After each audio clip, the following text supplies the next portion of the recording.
we're going to turn it over to the infamous Robert that Doug just mentioned. Now, Robert is a clinician from Boss, and he's also the guitarist from Danger Danger. Folks, this is Robert Marcello. He's going to be showing you the Boss ME80, an incredible demo. You're in for a treat. Robert, let's hear it.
Absolutely amazing. Now, the really cool thing is, Robert learned everything he knows from me. You know, I read that on the internet. Is that true? Well, if you read it on the internet, it must be true, right? Absolutely. Absolutely. So this ME80 is an incredible piece of gear. I had a chance to spend some time with it before the NAMM show. And what I like about it is you can use it as a multi-effector where you step through presets and all the effects change, so you get the overdrive, the delay, and everything all changing at once when you switch from preset to preset. But there's a manual mode on it that basically turns it into a pedal board where you've got 4 or 5 separate effects there. You step on the pedal, you turn on the overdrive. You step on the pedal, you turn on the delay. So if you're used to being more of a pedal board guy where you have control, you can reach down and tweak the knobs for each section. There's a lot of interactive capability there, just like you're using a pedal board with separate pedals, but it's all kind of wrapped together into one box, and you still have that preset capability that's so powerful. Now, I should also mention, what you were hearing there is Robert's going straight into the recorder. He's going straight into the tape, well, not tape anymore, but the recording medium, whatever that might be. And there's no amplifier being used. He's coming straight out of that, so the whole thing's right there. So what a great sounding demo. What a great player. I hate him. I think we all do. We just didn't want to say it. Yeah, I said it. No, and you know, the tones of that. The great thing about the ME80, you know, kind of the other boss product that sits across from it is the GT100. And it's now they brought over the Cosm sounds from the GT100 into that unit, so it's basically the same models. And the key difference that I think a lot of players out there will enjoy is the GT100, first of all, is a larger device, so it's a little less fly-friendly, but it also, it's a little bit more of a deep editing sort of thing where you've got a menu where the great thing, as you mentioned about the ME80, it's like it's all there kind of in front of you. You got knobs. And you got knobs. But they've also done something that's really cool is they brought out a really great deep editor now. And it's one of the best done ones that I've seen. You saw that demo. What was that kid's name in NAMM? Josh Monday. Great demo. He was killing it. And he went through like 10 classic rock songs with backing tracks, changing tones with it, and he dialed in all these great sounds, and it's just like, it's right there on the floor, so you have the best of kind of being able to tweak the presets with your hands as opposed to having to get into a menu, and then being able to just run through all those great sounds, run it in pedal board if you want to, pedal board mode that is. It's a really, really powerful piece of gear. I thought that the editing interface definitely struck a good balance between flexibility and simplicity. It's not the kind of thing that you need to be a rocket scientist in order to be able to utilize, and again, watching that demo video, or demo rather, at the NAMM Show by Josh Monday. This kid's, I believe, Australian. He's an Aussie kid. Fantastic. Right, right. I think they also have, do they not have a website where you can download new sounds? And they're kind of doing that. And actually, his sounds from that demo are actually on that site. Right. Yeah. So very cool. Yeah. We were right. Right. Cool. Speaking of cool pedals, we've got one here on the table in front of us. And Doug, you had a chance to check this out. This is the electro-harmonix Soul Food. Now, what's up with this? It is a very interesting pedal, and it's, as we'll hear about in the video, it has a ridiculous amount of boost. I mean, if you're looking for clean boost that literally you're going to wake the neighbors like 5 doors down, this is the pedal to do it with. But it also has a really great range. They label it kind of fuzz, overdrive, distortion. I really found it to actually be much more of an overdrive pedal, but also a clean boost. And I think that's how I describe it in the video. But it is a wonderfully organic sounding pedal. It speaks Strat extremely well, but it also does a range of different types of tones and tonalities. If you're looking for a pedal that really kind of helps open up that kind of tactile expression with the instrument, it's a great pedal. Let's check out the video. So this is the brand new Soul Food pedal from electro-harmonix. 5 things I think you're going to want to know about this box. First of all, it's got an obscene amount of clean boost. I mean, crazy. Second of all, it is a brilliant overdrive pedal that doesn't have the kind of blanket that some pedals kind of put over the top of your tone. On the face of the unit, you have your volume, drive, and treble control. I kind of like to keep the treble a little bit below noon, just seemed to work better for me there. On the inside of the box, there is a switch that allows you to toggle between true bypass and buffered bypass mode. And keep in mind that if you're going to use the buffered bypass, you always have to have power going to the pedal, even in the off mode. Okay, now at lower gain settings, the pedal just has all sorts of great jangle, almost kind of like an AC30 in a box. And at higher gain settings, it's just wonderfully emotive, touch sensitive, lots of sustain, and again, no blanket over the top of your tone. All right, the first demo is really going to give you a chance to kind of hear that jangly quality. Let's check it out.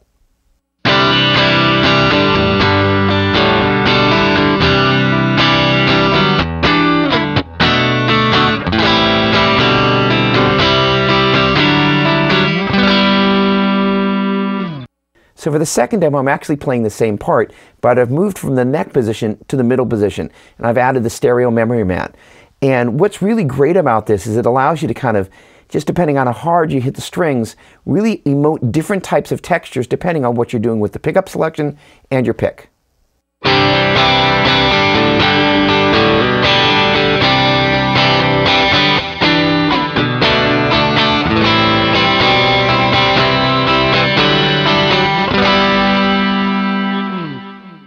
Originally, I was thinking about doing a bass demo because I could tell this would be a great pedal on bass, but instead, I pulled out my Ibanez 8-string.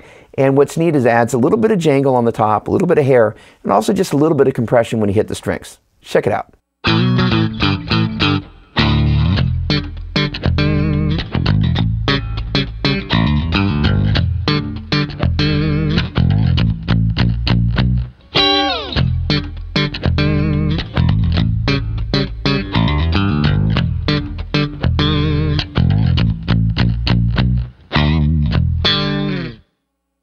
So for the last demo, I really wanted to kind of go into the Beck mode. Again, that's all about the fingers, the hands, emoting sound, sustain, and tonality from the guitar.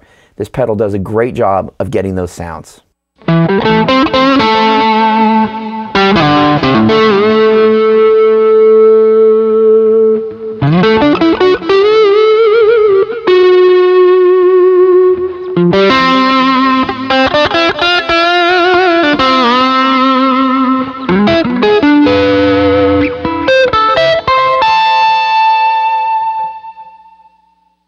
So that is the electro-harmonix Soul Food. For more information about this pedal, please visit Sweetwater, Premier Guitar, or GearTunes.com. Cheers. Doug, that has such a fat tone, and I can tell that it's really something that allows you to be very expressive and articulate with it. Can you talk a little bit about the touch of the pedal when you're playing through it?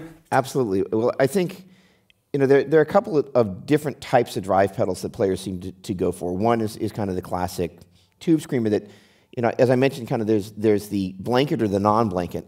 The blanket is really good when you've got an amp that's just a little bit bright and strident. That's great for rhythm parts, but when you want to kind of open up and have a little extra grease, there are times that blanket is really useful. What's great about this, though, especially if you're using something that is just a little, when you're using it at the lower gain stages, it just adds that little bit of hair and that little bit of chime. It really, for me, is kind of like an AC30 in a box until then you turn up the gain and it becomes this whole different thing. It is one of the most unique pedals I've used. Wow. I'm curious, and it's the picture of simplicity. If you don't mind showing, actually turning the knobs and showing the viewers on the internet how you go ahead and use it to sort of go from the sort of clean boost stage into the hairier and hairier ranges. Pretty easy. No, no. The funny thing is, actually, we remember on the demo, it's like, here-ish is kind of the lower gain stuff, because I just want to have just a little bit of something where it takes the articulation of the notes and just pushes them forward a little bit in the mix. But then, kind of, it's one of the things you don't necessarily always, and I think it's one of the things that younger players have a tendency to do is like, if this is good, that's got to be better. Right. Which is true, by the way. Having been a younger player for 40 years at this point, I can appreciate that. But at the same time, I kind of found that right around there was the sweet spot. The other thing, as I mentioned in the video, that's the tone knob, yeah? Yeah. I generally found that although this is supposed to kind of be, if you switch it on and off, this is supposed to be kind of unity tone, if you will, as opposed to unity gain. That I found that I was either there or even a little bit further back. And again, because you've got a little bit of extra chime that seems to come out of the pedal, I'm actually wanting to, especially at the higher gain settings, pull a little bit of the brightness out so it never gets strident, but instead I'm maximizing the gain. I also found that as I was recording with this thing, it's one of the hardest parts about demoing a boost pedal. Because it's really hard for people to hear, or here's the sound with the amp like at half the volume, and all of a sudden it just got a lot louder. Right. It's not a very musical way to demonstrate gear, and it's very hard. I actually have a hard time with it. So I found that as opposed to just demonstrating the boost, I just went, it's got obscene amounts of boost. It's kind of like you either believe me or you don't. Right. But it's got a huge amount of boost, and it is, and the boost is really clean. I mean, scary, like maybe 20 dB. And it doesn't actually list it on the EHX site. So I was like, but it was just crazy. I just brought the drive down, got the tone in the right spot, and then kind of ganked up the input and volume, and it was crazy and very clean. Right. Very cool. Very cool. So the next device we want to talk about is the TC-Helicon VoiceLive 3. Now this is a very interesting processor. It's really, you'd think, aimed more at a singer-songwriter. What it does is you can plug your microphone into it and it will generate vocal harmonies that sing along with you, and they follow the key. And in fact, if you plug your guitar in, you plug a keyboard in, or even a musical track in, it will automatically follow the harmonies and give you the proper harmonies for your voice as you're playing. But what they've done with the Voice 3 is they've really expanded the electric guitar side of the box. So what they've done is they brought in their pedals from the tone print line. Now you can't do tone prints with the VoiceLive, but they've got the Corona, they've got the flashback, they've got the Hall of Fame reverb, awesome. They've got the overdrive, they've got a compressor. So all these pedals are in there. And in addition to that, they have amp simulations in there. So all sorts of amp simulations and speaker simulations. So you can really run this straight into the PA. And that really brings it out of just the realm of an acoustic guitarist with a vocal harmonizer into where where you take it on stage with a band and you want a lot of backup harmonies and you want your guitar to be coming through that and have control over the whole thing. It really is a tremendous product for doing that. In fact, there's even a looper in there. So if you're doing a solo performance, you can do acoustic guitar, you can do loops, you can do vocal harmonies and effects, you can do guitar effects with this thing, control it all. So what we're going to do here is I'm going to show you a video of a song that I recorded here in Sweetwater's Theater with Laura Davidson, who's singing. awesome. It's her song, and it's a beautiful song. And so she was kind enough to let me sit in on guitar and play through the VoiceLive while she sang through the VoiceLive. So we're going to play this song to give you an idea of how this works in context as you're using it. Then we'll come back and I'll show you how easy it is to get around on the VoiceLive 3.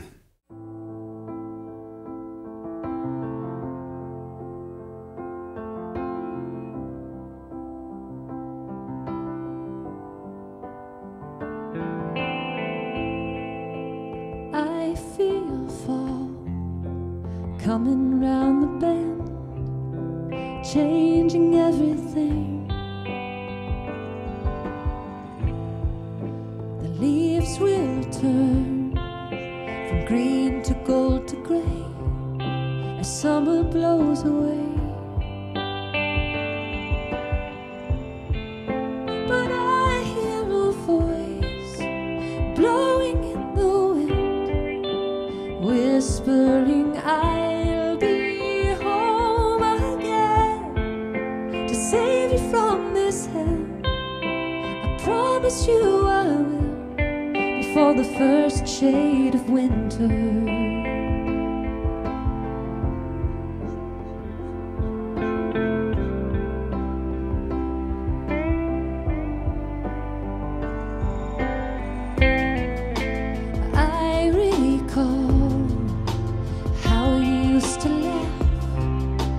Everything I'd say, and I still feel you echo in my dreams. It's cruel how real it seems,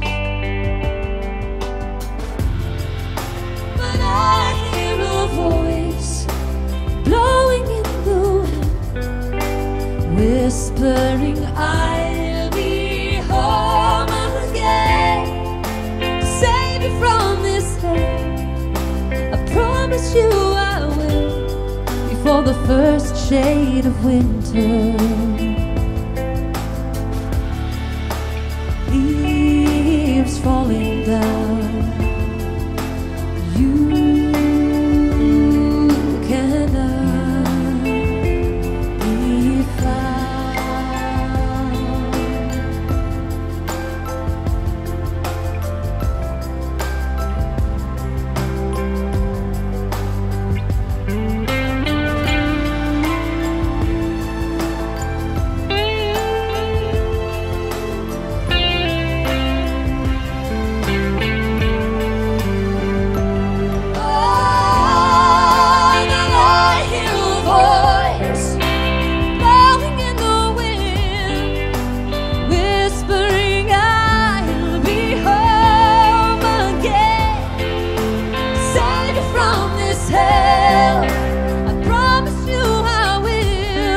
For the first shade of winter.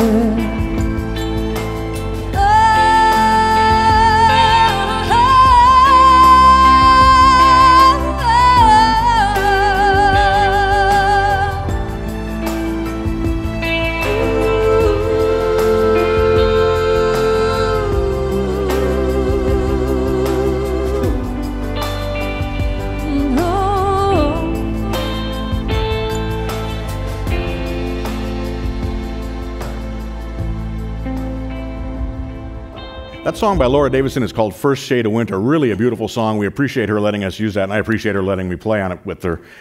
So what we were doing there is everything you were hearing was coming from the VoiceLive 3. She was singing through the VoiceLive 3. She was controlling the vocal effects and the vocal harmonies using the foot switches. Then I was playing guitar through the VoiceLive 3, and I was using the foot switches in the guitar section. She was actually controlling what was happening with the guitar tones there. We turned the overdrive on and off, etc. And so she was doing that while she was doing the vocal harmonies. Now you can control all of that through MIDI. And you can also, as I said before, you can follow the harmonies. So she had a pre-recorded track that was on her phone. We played that into the aux input on the back of the VoiceLive 3, and it automatically followed along and did the harmonies right along with the voice. It's just amazing technology that allows you to do that.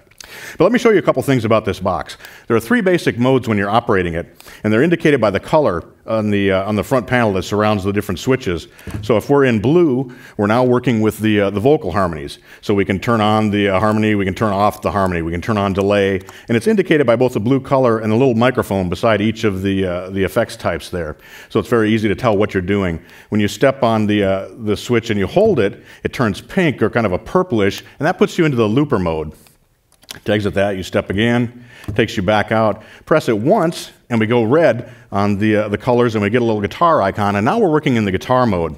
So what we have available here is we have an amplifier with a speaker, and we can set that. I'll show you some of the different amps that it has. We've got modulation, which is basically the Corona chorus, the Vortex, a flanger that TC makes. And then there's also the delay. That's the flashback delay that comes from TC. The reverb is the Hall of Fame reverb. We've got an overdrive. We've got a compressor. Then we've got a very cool switch here called the hit switch. Now the hit switch almost allows you to have a second preset within this. So we've got one preset set up here. You can see that we've got modulation turned on. When we hit this switch, it turns that off. If we go to another preset here, we've got delay and reverb on as our basic. If we hit the hit switch, then the drive comes on as well. So we've kind of got a rhythm tone set up by hitting the hit switch, then we go to our lead tone. So that's a very cool feature.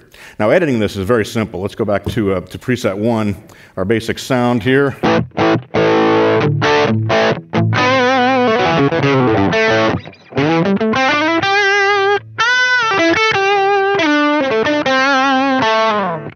Cool tone, but if I want to change what's happening there for the song that I'm working in, I just press the guitar button, and that takes me to a screen here where across the top I have my different effects sections. So on the far left we've got amplifier, which is what's selected here, and you can see we've got a little icon for the amp that we're using. We've got pre-gain and post-gain controls right here, and we can scroll down using the data knob here to the deeper parameters.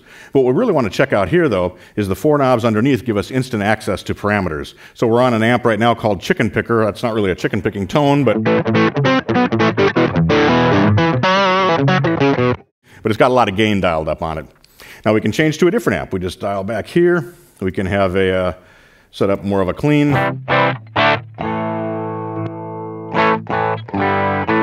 Sort of a voxy kind of tone there. Kind of a 4x12 clean. Variety of different things here. We've got a small combo amp. I think that's actually the amp we were using during that song that you heard from the video. We can dial up here to things that have a bit more overdrive or crunch to those.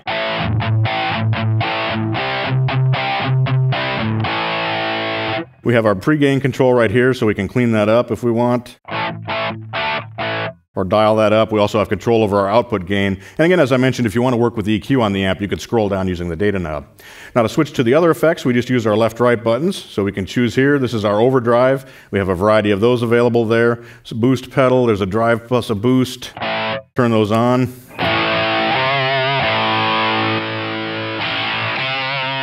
Lots of different overdrive tones, and we can step through the different types of effects. Here's our delay. In this case, it's set to a dotted eighth note. We'll turn that on.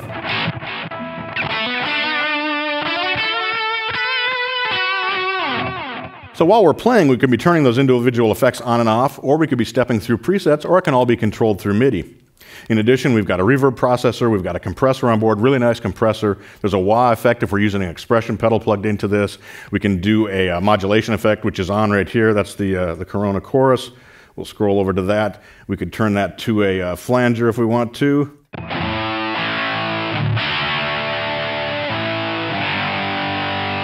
Here's our straight tone.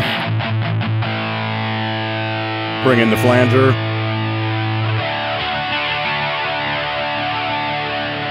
So tons of different effects there, and with the amp and speaker simulation, this really is the only box you need on stage. What you're hearing is coming straight into the recorder. We're not going through an amp or anything, the guitar is coming straight in. And in fact, if you want to, there are 2 separate outputs here that you could run the guitar out to an amplifier on stage if you want to monitor that way, and still get the vocals out to the PA system. There's an aux input, lots of control capability, but very simple to get around on this box. What do you guys think? Crazy capabilities. Isn't it something? It's amazing how much they've packed into that one unit. I'm curious, with all the capabilities that are there, how long did it take for you and Laura to go ahead and program it to do that one performance? For that song, we came in here, and I would say within 10 minutes, we had the guitar tone dialed up, we had run through the song one time, and we did the recording on the second pass. So that was 15 minutes from turning the box on till having a finished recording. Because as a gigging guy, sometimes I'm overwhelmed by too many choices, too much power, and it seems that they've done a good job of going ahead and making it easy for guitarists to access all of these capabilities and put it to use musically. Absolutely, it is so fast to get around on, and it's the same for the vocal. If you're working on the vocal harmonies, vocal effects, so easy to dial those in. The looper's simple to work with. Really a cool box for accomplishing everything all in one piece and yet not making it overly complex. The next item I'd like to introduce to you is one that was one of the biggest hits at the NAMM Show. Now this is the Line 6 AMPLIFi. It's an incredible amplifier aimed at guitar players, but it's designed to work in your living room, on stage, in the studio, in the practice room. It gives you Bluetooth speaker capability. This thing does so much. Check it out on the video.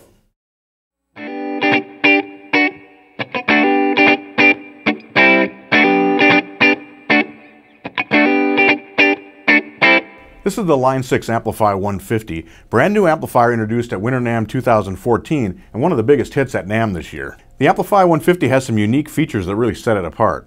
First of all, it's decor friendly. You can see by its look that it's very different from other guitar amplifiers, and it's designed to look great whether it's in a living room, in a family room, a recording studio, or on stage.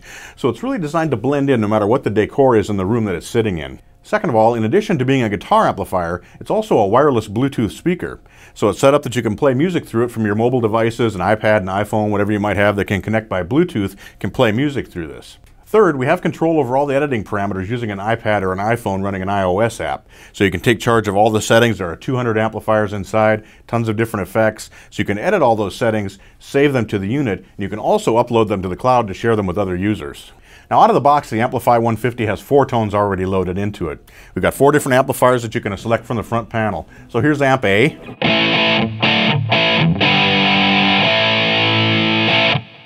And you can hear there's a delay effect on that. Now we can go to amp B.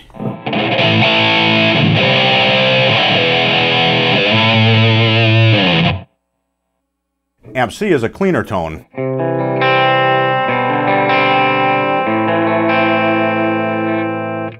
And then amp D is a heavier sound.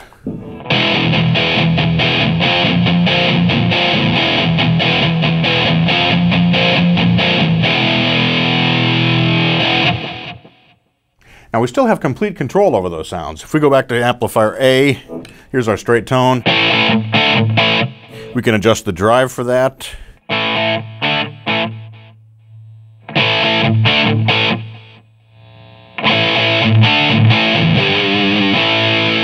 And we can also adjust the tone controls.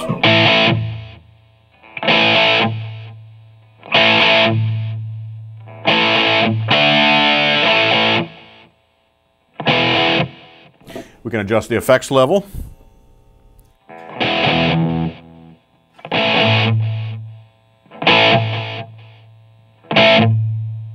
We have reverb control.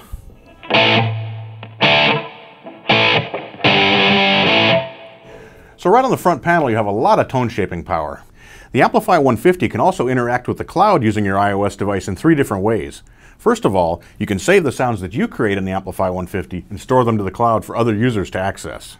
Second of all, you can download sounds that other users have created, so you instantly have access to a huge library of tones that you can download into your AMPLIFi 150. A third way you can interact with the cloud is this. You can play songs through your AMPLIFi 150 and play along with them on your guitar. Now with a feature that's in the iOS app, you can go up to the cloud and find a matching tone for the song you're playing, download it into the app. That way when you're playing along, you have an authentic guitar tone for the song that you're playing. The speaker configuration in the AMPLIFi 150 is very interesting. First of all, our main guitar tone comes from a single 12-inch Celestion speaker. Now that creates a tone that's very similar to what you'd hear out of a standard combo amplifier. There's no tweeter in there, so we get that straight-ahead tone of a 12-inch speaker. Surrounding that, we have stereo speakers, 2 mid-range speakers and 2 high-frequency drivers. Now those are used to carry the effects on the guitar signal, so you have basically a wet, dry, wet configuration. You have stereo wet signal carrying your effects, and then the dry signal in the center is carried via that single 12-inch speaker. Those same 5 speakers are used to carry music playback, so you have a full-range system in stereo coming out of this single unit. To really take charge of what's happening inside your AMPLIFi 150, you're going to want to use the iOS app running in an iPad or an iPhone. If I grab my iPad here, what you do is you pair the iPad up with your AMPLIFi 150 via Bluetooth. It's a simple process, and once they're locked, and you can instantly use it for playback of music. So I've got a music file loaded here. In In addition to music playback, you can also use the AMPLIFi 150 to play back the sounds or the output from music apps that are running in your iPad or your iOS device. So for example, I've got a drum machine app loaded here. And while those sounds are playing, whether you have music playback or you're playing from an app, you can play over the top of it.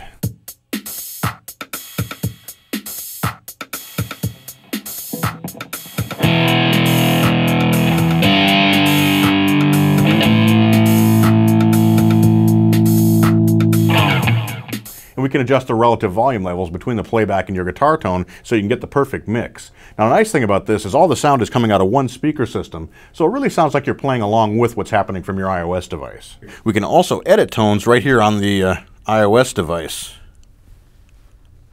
We open up the editor, and it gives us a screen that shows us the parameters. So here we're looking at the actual amplifier. We can look at the drive. We can clean that up if we think it's too dirty. We can make it darker, we can make it brighter, so we can turn the bass up if we want it to sound a little fatter. In addition to editing the amplifier tones, we can also edit effects. So if we choose the reverb here, we have control over the reverb parameters. And we have a variety of effects both before the amplifier and after the amplifier, and we can change the order of those effects. So we've got a volume effect here, we can drag that after the amp and have a different sort of control using it in that location. And once you have a sound edited to your liking, you can save it onto your iOS device, and you can also upload it to the cloud for other users to download.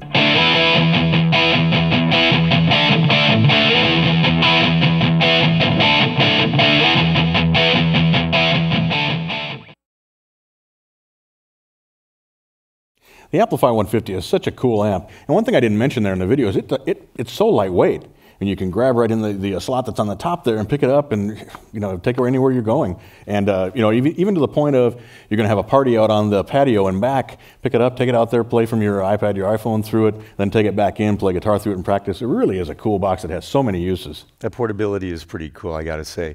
I can vouch for the fact that it is one of the most talked about products at the NAMM Show. And I think the fact that it shows where technology and musicality come together. For you, going ahead and checking it out during the video, do you feel that how did it enhance the musicality for you? How did you enjoy playing with it just as a musician? Yeah, one of the dangers with a product like that is there's so much technology in it that it can start to become, you're focused on the technology rather than making music, but they have made this totally transparent. There's a few knobs on top, everything else is very simple and graphically laid out on the iPad, so it really disappears from the process. You can just get down to making music. I found it was awesome for that. There's nothing else that looks quite like it in the marketplace. Yeah, that's absolutely right. That's absolutely right. So next up, I'm going to turn it back over to Doug Doppler, and he's going to take us down to the bottom end of the spectrum. He's going to be showing us a killer bass amp. Doug, take it away. So over the past several years, I've had the really unique opportunity to work a bunch with the Orange guys. And one of the things that always amazes me about Orange is every year at the NAMM Show, they come up with something incredibly cool and new. And they're one of the kind of few legacy brands that's out there that the original owner is still the current owner. And Cliff is just an amazing guy and a huge visionary within the framework of the music business. And also Adrian, the amp designer, these two work together such that there's no real limits on what they do. And one of the things that's great about Orange is they design from a place of like, we're not trying to fill a SKU, we're not trying to recook something that we did last year. They're always designing from a place, what haven't we done yet? And then they do a brilliant job of knocking it out of the park. Now, one of the interesting things about this particular amp is the OB1K has a little bit of Orange history in it, in that Orange used to do these giant PAs, and they were the first company to ever do a kilowatt, hence the K there, the 1K, 1,000 watts. They were the first company to ever do a 1 kilowatt power amp for PAs. Now, there is a bass terror that's 1,000 watts, but this is the first amp that they've ever done that's intended to be a rack mount. There's also, you can also get I believe it's called a sheath that goes around the outside of it as it turns into a regular head. But it is the first rack mountable bass amp they've ever done. And there's some really cool things about the circuitry. First of all, you've got kind of the basic channel here, but you also have a parallel signal here that goes into this blender control for gain. And we're going to start off just kind of listening to basically the gain off, and we're going to have the blender control off to start off with. And I just want you to hear the clean tone. And what I'm going to do is I'm just going to sweep the controls. And it's not necessarily very musical, but it's going to give you a sense of the range of how the controls sound. All right, so we've got basically everything at high noon, back in the treble off. Bring it up to high noon. And I'm going to tweak the treble way up. It's going to be a little bright. Let you know that if you need treble, it's there. Okay, I'm going to do the same thing with the mid-range. Here it is at high noon. All the way backed off. All the way up. All right, we're going to do the same thing with the bass. Here it is again, high noon. Backed all the way off and all the way up.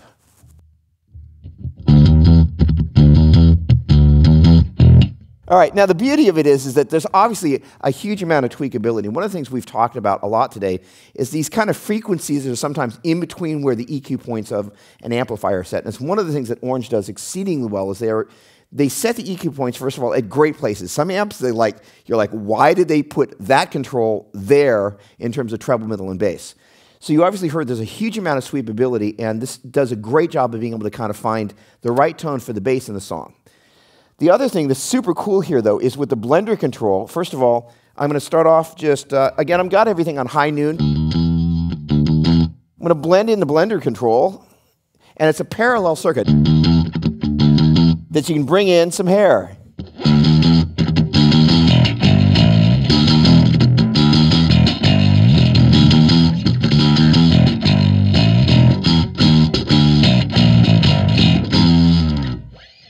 And 1,000 watts will pretty much get you through most gigs, just saying. So we're using the 410 cabinet and the 115 cabinet because you do definitely need to have 1,000 watts worth of handling and speaker end of things. And we were kind of rehearsing here until the wee hours, and I definitely made use of the full 1,000 watts. So it's a brilliant design on the back. You've got a DI with a ground lift. And it's just a wonderful, wonderful amplifier. It's organic. If you play jazzier stuff, you can clean it up. If you play nasty, loud, aggressive stuff, it gets... Well, actually, hold on. Let me turn the gain all the way up before we get out of here.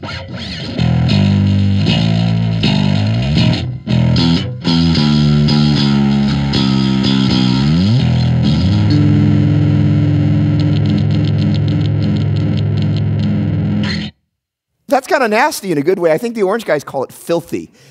So in any case, it's a brilliant amplifier. Mitch, back to you.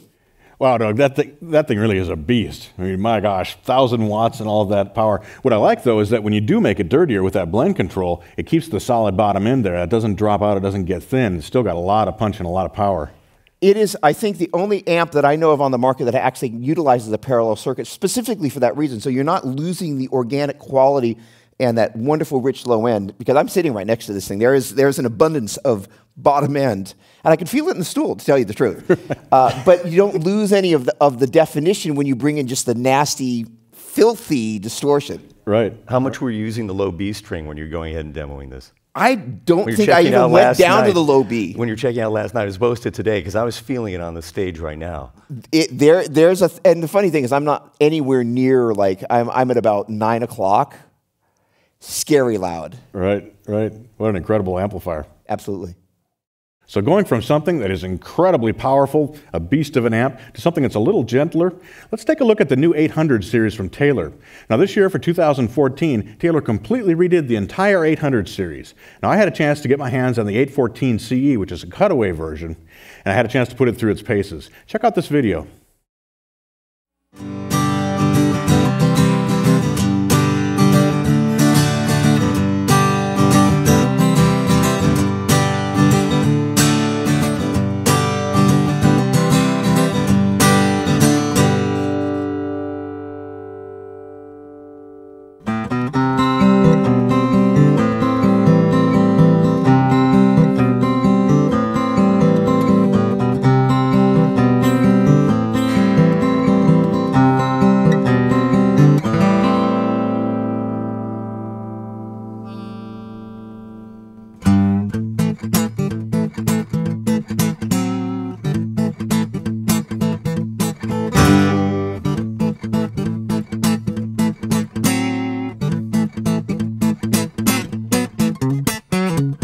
The guitar I'm holding is the 814 CE. Now this is one of the new 800 series guitars that was introduced by Taylor at Winter NAMM 2014. There are some significant differences between this model and last year's 800 series model. Beginning with the guitar itself, we have a rosewood back and sides, a Sitka spruce top, an ebony fingerboard, and a mahogany neck. Now the guitar is equipped with the new ES2 Expression 2 system from Taylor, which is a great sounding pickup system, very natural sounding. You have control over volume, bass, and treble with this system. Some of the differences with the 2014 800 series guitars are cosmetic. For example, we've got a new element inlay in the ebony fingerboard, and that inlay also appears on the headstock. We've got rosewood trim on the face of the guitar, around the outside edge, as well as in the rosette that surrounds the sound hole. And the pickguard is rosewood as well. But the most significant differences for us as guitar players affect the tone. For example, each of the body styles from the 800 series has an optimized bracing system, so the Grand Auditorium that I'm holding here has a different bracing style than the Dreadnought would. Taylor has also gone to using a protein-based glue. Now this is similar to the animal-based glues that luthiers would have used earlier, and it really is said to increase the resonance transfer between the different parts of the guitars once they're glued together. Now what I like about these guitars is they're really live in your hands. When you strum the guitar,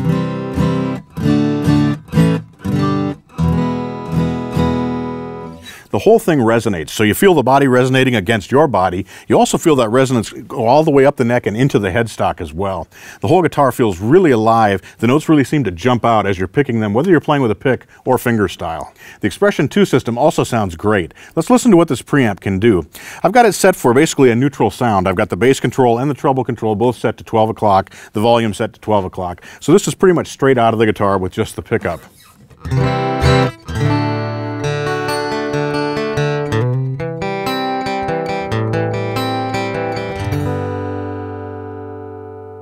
Now we can adjust the tone controls to create whatever kind of a sound we like.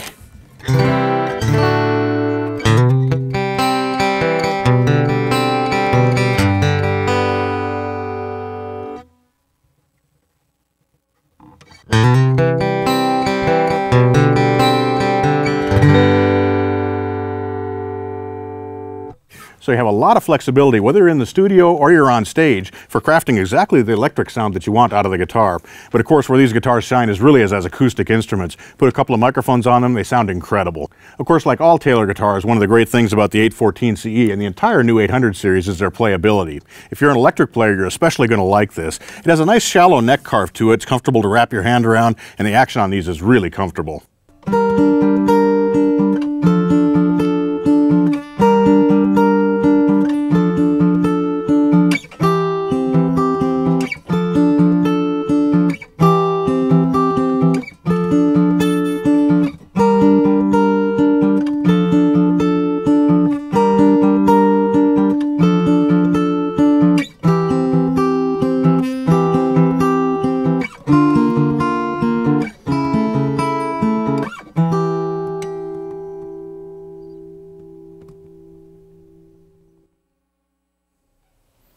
That 814 CE was such a sweet guitar. I don't know if you guys got into the Taylor booth at the NAMM Show, but they had all the 800 series hanging on a wall. It was like a work of art, all these gorgeous guitars with that rosewood trim, the rosewood pickguards, just incredible looking. But it's when you pick those up and play them and you get that resonance, you get that vibe and the feel from those guitars. It's just, it's really something special. Well, it looked like you were having a terrific time playing it.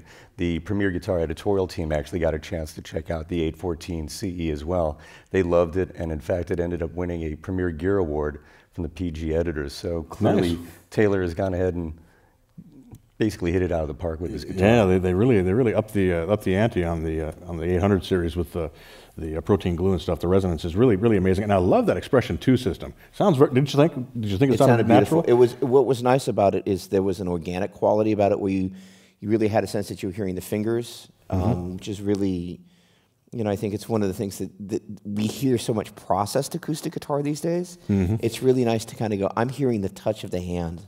Right, without the quackiness that you sometimes can get from those bridge pickup. Yeah. I think it's important to note that Andy Powers, the new luthier at Taylor Guitars, is really making his mark with this particular guitar, and it's pretty auspicious. Yeah, he's the man that's kind of driving all that stuff, and I think it's his touch of putting different bracing in the different body styles so they each are optimized for what they're doing. So really, genius stuff there, genius stuff. Now speaking of great products, let's go back into the electric world. We got a really cool pedal to check out here. This is the Visual Sound H2O. Now they had an H2O before. What's different here, Doug? This is the new and improved V3. And it is, as we'll cover in the video, there's just a bunch of great features. It is a double pedal is one of those luxuries. You know, I think as guitar players, one of the things we've talked about a bunch today is having options.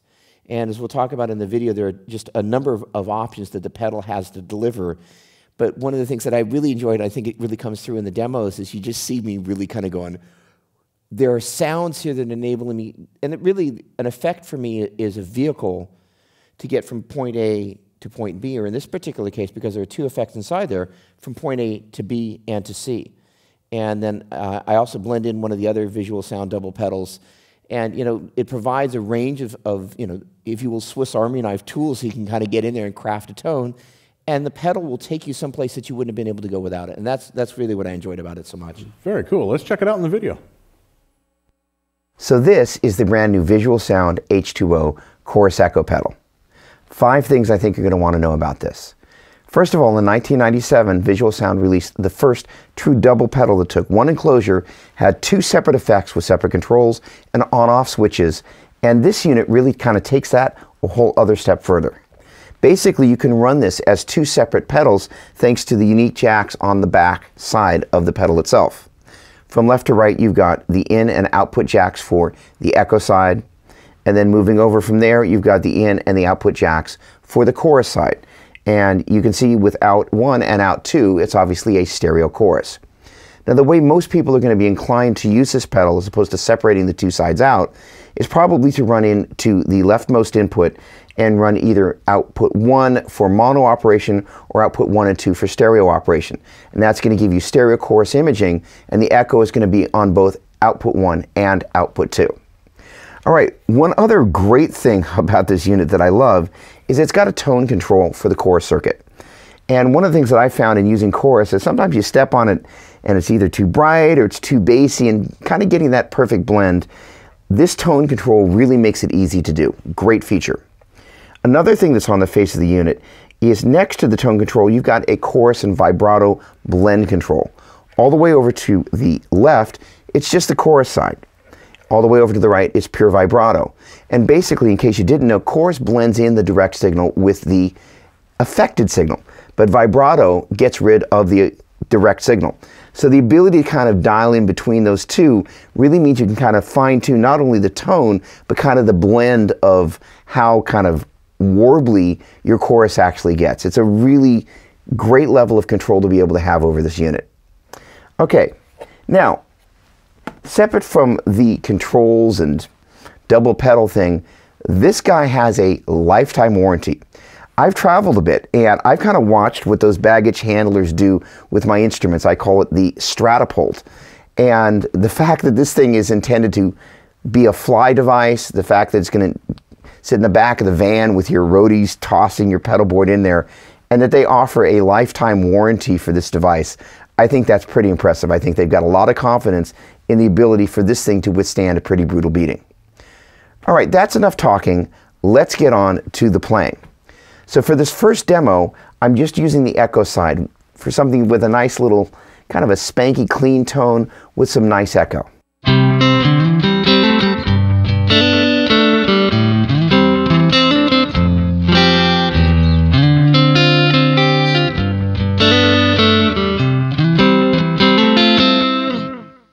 All right, so for this next one, I'm using just the chorus side, and I'm using the piezo output of the Petrucci model, and it kind of has that, it's a little acoustic, it's a little electric, and I definitely was messing with the tone control just to kind of fine-tune the sound of this.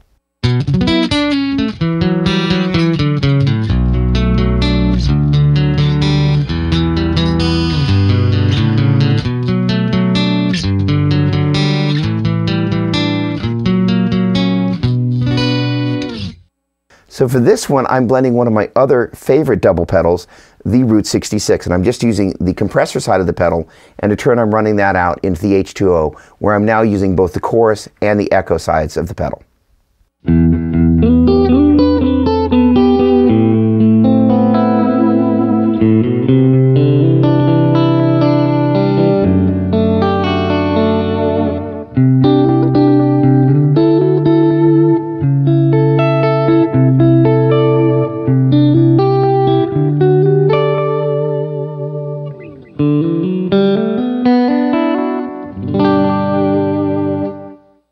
So for this last one, I'm using the compression and overdrive in the Route 66, as well as both the chorus echo on the H2O.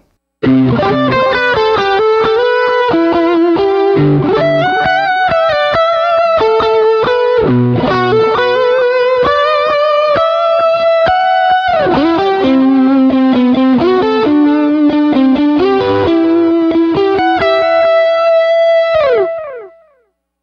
I hope you enjoyed watching those demos half as much as I enjoyed playing them.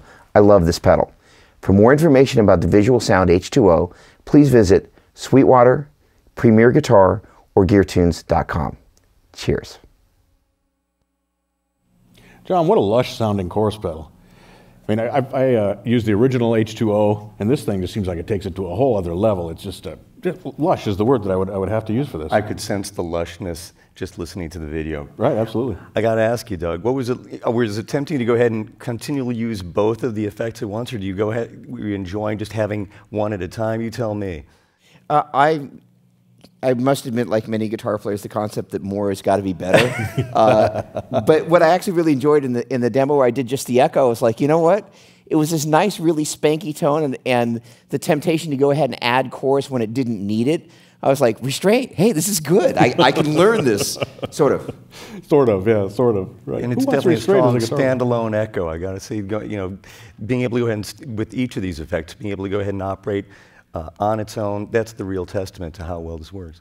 That's been Bob's secret to success. But it's not just the functionality, they're great sounding effects. He really is passionate about not just having the technology kind of serve the player, he's really about making it so it serves getting great tone. He does a great job. Absolutely, all the visual sound stuff is great. So we're just about to the end of hour 2 of Guitars and Gear Live. We've got another demo coming up. Doug is going to be doing some shredding for us. I'm hoping he's going to do some shredding because he's a monster player. But we've got lots more to go. We've got hour 3 coming up. We've got guitars, we've got amps, we've got more pedals, we've got some accessories. Killer stuff coming up in hour 3, so please stick around. But right now, I'm going to throw it back to Doug. He has got a John Petrucci model from Music Man. Tell us what you have. All right, so this is the brand new Music Man John Petrucci signature. It's called the Majesty. And, you know, it's just one of those instruments that you open up the case and you go, holy cow, or something like that. And it is, I'm going to kind of run, I like to go kind of from the headstock down, but, you know, you just kind of look at it and you go, I've never seen another instrument like this. And it not only looks great, it feels great. So let me just start off by running through the kind of the feature set here. It's got locking tuners here. It's got a kind of the traditional Music Man, 4 on one side, 2 on one side. It does not have a locking nut. The neck has got a really kind of a nice shape. It's not necessarily Music Man terminology, but it's, you know, what other manufacturers might call a slightly shallow C shape. It is a beautifully feeling neck in your hand, both for chords like this, thumb over the top of the neck. Soloing, it's got some thickness to it, but not so thick that you can't kind of get your thumb down there for the legato playing. What's really neat about it is that it has an ebony board. And without mentioning any names, there are a number of maple fingerboards, and there are a number of rosewood fingerboards, and then some custom guitars use an ebony board. And, you know, traditionally ebony was kind of at the top of the line there.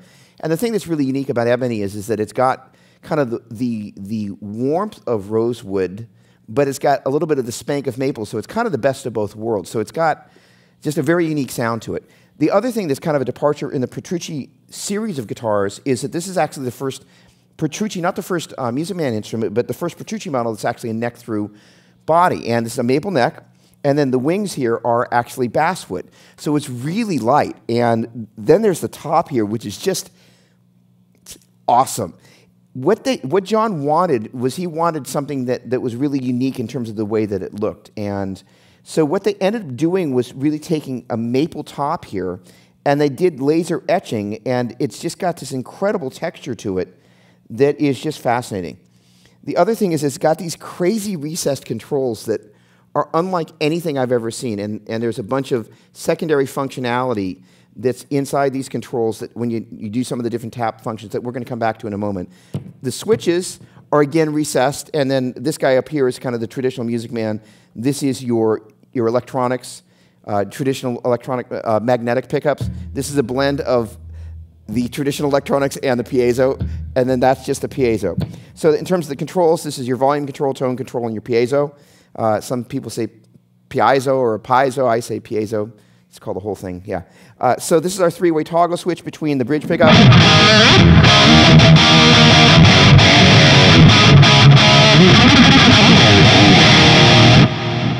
Nice long note.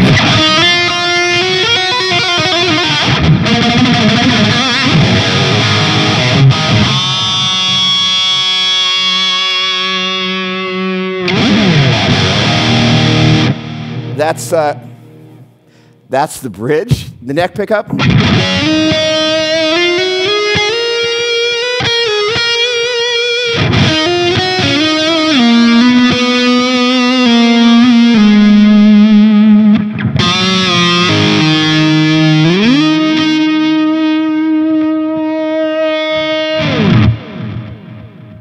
I got lucky on the last one. One of the things that they really, as you just noticed, they really wanted to build into this guitar was sustain. So this was a guitar that was 3 years in the making. And if you haven't spent much time thinking about or playing signature models, it's important to keep in mind that a guy like John Petrucci has, first of all, played in pretty much every size venue across the world for decades. So all the weird things that go wrong with guitars, all the great things that they do that are great, and then all the guitars that this guy has played, all that experience basically is poured into a singular instrument. The top of the neck here, one of the things they've been doing with this Petrucci Signature Series is basically getting rid of this up here. So literally, I'm at the 24th fret there with absolutely zero issue. I could get up there with the third finger. How many instruments can you actually play with the third finger at the 24th fret and have room for your pinky to, I don't know, kind of stretch up there and hit the pickup or something? I don't know. But the point being is that it is a brilliantly designed instrument. Besides being beautiful, it plays extremely well. And they've got all these cool bevels. One of the things Petrucci likes to do, and I'm sorry guys, I don't know which leg he does it with, but he kind of gets up on the monitor and grabs the guitar in its left leg. And so you can kind of grab it here like this. Slightly awkward, but okay. And it enables you to really get a great grip on the instrument and just shred away. And it's a very fast instrument. It is just, I would really not be at all surprised if they win some serious design awards for this guitar. So the last feature I want to demonstrate here is the piezo pickup. I'm going to switch over to a different amplifier. I'm going to switch up here. I'm going to get the volume to the right level.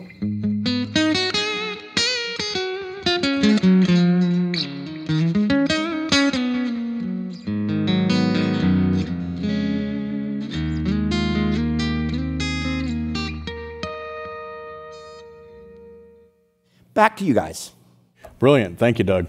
Thank you. You know, John Petrucci was actually here not long ago at Sweetwater. He did a clinic for us. And it was interesting talking to him about what he looks for in his signature guitars and how he develops those. But even more interesting to talk to Sterling Ball, who's the head guy over at Ernie Ball, and the amount of back and forth and his sensitivity to detail. You know, he talks about if you move something just a few millimeters, John will recognize it. The pickup height is a little different, or the way he wraps his finger. You know, he's such a precision player that all that has to be in exactly the right place for him. So there's so much thought, and like you said, probably 2 years or 3 years worth of work that went into this guitar to give it that versatility and all that feel that something who's as versatile as John is, doing all those different things, can really get everything he needs out of that one instrument.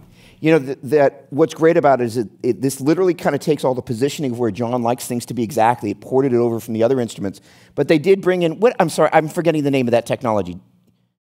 The game changer Thank you. So this particular switch here, it's an analog switch, but they're using the game changer digital technology to actually make this switch. This is the fastest switch on the market. It changes between pickup selections in less than 30 milliseconds because John plays so fast and so articulate. He was really going nuts about the fact he played faster than the switch could change. So it still has kind of the traditional, hold on. Well, it still behaves like a traditional switch, but it's actually controlling the game changer circuitry. So you still get the feel and kind of the experience of kind of an analog switch, but what's really happening is the only part of the game changer technology that they're using in the instrument is to make it so the switch actually is lightning fast. I think it's the fastest switch on the market. That's amazing. And I think you also have to point out that in working with Music Man and the folks at Ernie Ball, John Petrucci is working with a company that has demonstrated a willingness to think outside the box, especially when it comes to form factor. The bongo bass comes into mind immediately. This is a company that's willing to go ahead and basically approach a product with a very futuristic type of outlook. And it seems like the partnership between the artist and the company is really well designed here. Agreed. That's a gorgeous guitar and gorgeous playing. Thanks, I got to say, just, it looks different than anything else on the marketplace. And again, hats off to both Petrucci and the folks at Music Man. Agreed. Very good.